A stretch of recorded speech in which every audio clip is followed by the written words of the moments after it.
අද අපි කියලා දෙන්න බැලුවේ මේ ටක් දෙන කාර්යෝ මේ shock absorber එක උස වැඩි කරන්න පුළුවන්ද කියලා. ඒකත් මෙන්න මෙතන adjust කරලා උස වැඩි කරන්න පුළුවන්ද කියලා අහන්නේ. මම කියලා දෙන්නයි මෙතනින් මොකද්ද වෙන්නේ මේ ඇත්තට මුස් වෙනවද නැත්නම් මොකද්ද මෙතනින් කෙරෙන්නේ කියලා.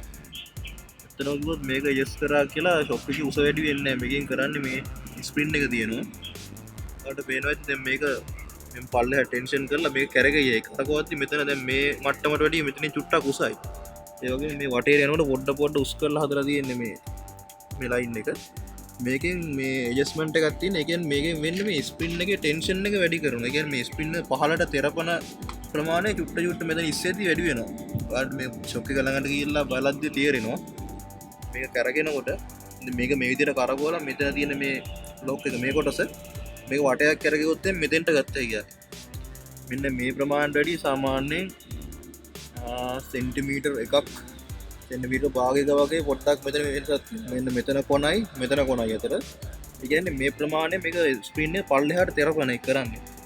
එතකොට හිතන්නකෝ දැන් ගොඩක් තනියෙන් බයික් එක පදිනවා නම් ඔයාලට මේ ප්‍රමාණය අවුලක් නැහැ. මේ රෝදේ කොහෙවත් කෙටෙන්නේ නැහැ බයිසිකලේ මේ ස්මූත් පැත්තයි. ගොඩක් බර දෙන්නෙක් පදිනකොට එහෙම පදින්න බෑ. මේක මේ ප්‍රමාණයෙන් තියනවා නම් එක්ක මේ රෝදේ උඩ වදිනවා.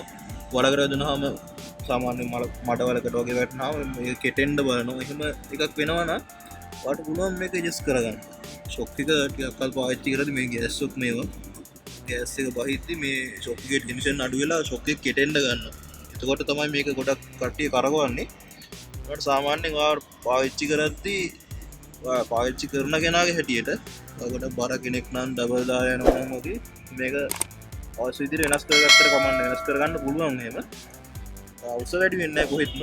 උස වැඩි කරගන්න ඕන නම් මෙන්න මෙතන බ්‍රැකට් එක සිම්මා මේ රයි වෙන තැන මේකට හයි කරන්න පොඩි ඇලුමිනියම් බ්‍රැකට් එකක් දැන් ඇවිල්ලා තියෙනවා. ඒක දාලා උස වැඩි කරගන්න පුළුවන්.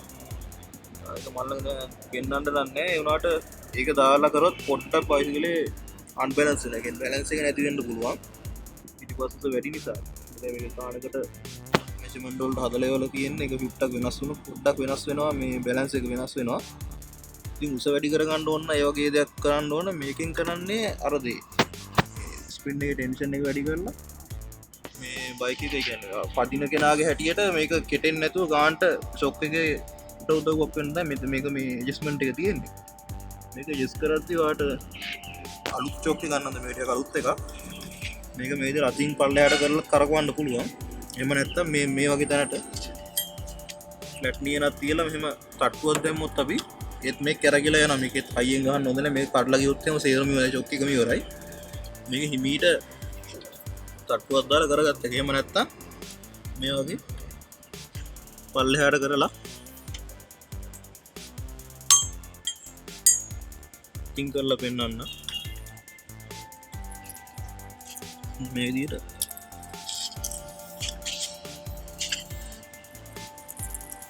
මේ විදිහට කරකව ගන්න පුළුවන්. මේක මේ විදිහට දැන් මම මේ පළවෙනි කට්ටේට දැම්මේ. ආයෙ වට මේ ප්‍රමාණෙත් මදි නම් දෙවෙනි කට්ටේට දැම්මේ ඇකි. මේක එන්න එහෙම වටේට කරකවලා කට්ට තියෙනවා 2යි 3යි 4ක්. 4ක් තියෙනවා.